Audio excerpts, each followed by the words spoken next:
عید تو خوشیوں کا نام ہے، گلے ملنے کا نام ہے، میٹھی سوئیوں اور اپنوں کی مسکراہٹوں کا نام ہے، لیکن ذرا ان سے پوچھئے جن کی عید ایک ویڈیو کال پر شروع ہو کر اسی پر ختم ہو جاتی ہے، وہ جو ہزاروں میل دور بیٹھ کر سکرین پر ماں کے ہاتھ چومتے ہیں، وہ جو تکیے کے نیچے عیدی رکھ کر خود کو تسلی دیتے ہیں کہ اگلی عید گھر پر ہوگی۔ آج کی یہ ویڈیو ان گمنام ہیروز کے نام جو اپنے خوابوں کی قربانی دے کر اپنوں کی خواہشیں پوری کر رہے ہیں۔ السلام علیکم، میرا نام ہے نوید اسکر اور آپ دیکھ رہے ہیں میرا یوٹیوب چینل نوید اسکر آفیشیل۔ آج کی یہ ویڈیو کسی ٹرینڈ کے لیے نہیں بلکہ ان جذبوں کے لیے ہے جو پردیس کی خاموش گلیوں میں دم توڑ دیتے ہیں۔ آج ہم بات کریں گے ان پردیسیوں کی جو چاہے بیرون ملک ہوں یا اپنے ہی ملک کے کسی دوسرے شہر میں اس عید پر اپنے گھر نہیں جا سکے۔ سب سے پہلے بات کرتے ہیں چاند رات کی۔ پردیس کی چاند رات بھی کتنی خاموش ہوتی ہے نا۔ گھر پر ہوتے تو کھڑکیوں سے چاند ڈھونڈتے، دوستوں کے ساتھ بازاروں کی رونقیں ہوتی، امی سے فرمائشیں ہوتی، لیکن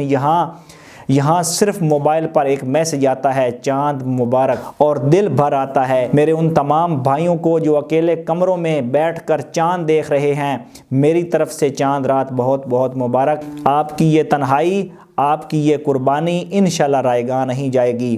پردیس میں عید کی صبح بہت عجیب ہوتی ہے۔ پاکستان یا کسی بھی ملک میں جب گلیوں میں عید کی نماز کا شور ہوتا ہے، یہاں پردیس میں الارم بجتا ہے کیونکہ ڈیوٹی پر جانا ہے۔ وہ نئی قمیض پہن کر جب شیشے کے سامنے کھڑے ہوتے ہیں تو پیچھے ماں کا ہاتھ نظر نہیں آتا جو کلر ٹھیک کر دے۔ وہ ابا کی خوشبو محسوس کرنا چاہتے ہیں لیکن کمرے میں صرف پرفیوم کی مہک ہوتی ہے۔ سب سے مشکل لمحہ وہ ویڈیو کال ہوتی ہے جب گھر والے کیمرے کے سامنے ہوتے ہیں، سب ہنس رہے ہوتے ہیں، دسترخوان سجا ہوتا ہے تو پردیسی مسکرا کر کہتا ہے، امی میں بہت خوش ہوں، میں نے عید منا لی۔ لیکن جیسے ہی کال کٹتی ہے وہ مسکراہٹ ایک گہرے دکھ میں بدل جاتی ہے۔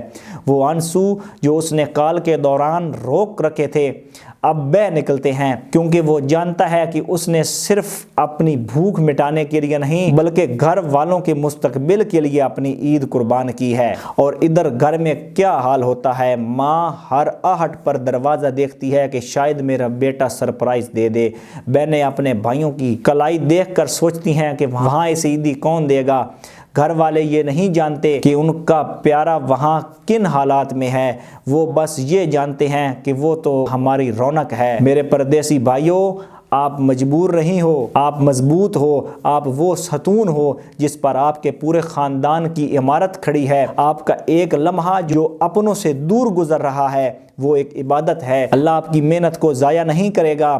آپ کی عید اس دن ہوگی جب آپ سرخرو ہو کر واپس لوٹو گے اور آپ کے لائے ہوئے تحفوں سے زیادہ آپ کی موجودگی پر گھر والے جشن منائیں گے۔ آئیے مل کر دعا کرتے ہیں، اے اللہ جو بھی پردیسی اپنے گھر والوں سے دور ہیں ان کی حفاظت فرما، ان کی کمائی میں برکت دے، ان کے دلوں کو سکون عطا فرما۔ یا اللہ انہیں اتنی کامیابی دے کہ اگلی عید وہ اپنے ماں باپ، اپنے بچوں اور اپنے پیاروں کے ساتھ منا سکیں، آمین۔ اگر آپ بھی پردیس میں ہیں تو نیچے کمنٹ میں اپنے شہر کا نام لکھیں اور اپنے گھر والوں کے لیے ایک پیغام چھوڑیں، شاید آپ کا یہ پیغام ان تک پہنچ جائے۔ عید مبارک ان تمام پردیسیوں کو۔ اپنا بہت خیال رکھیے گا۔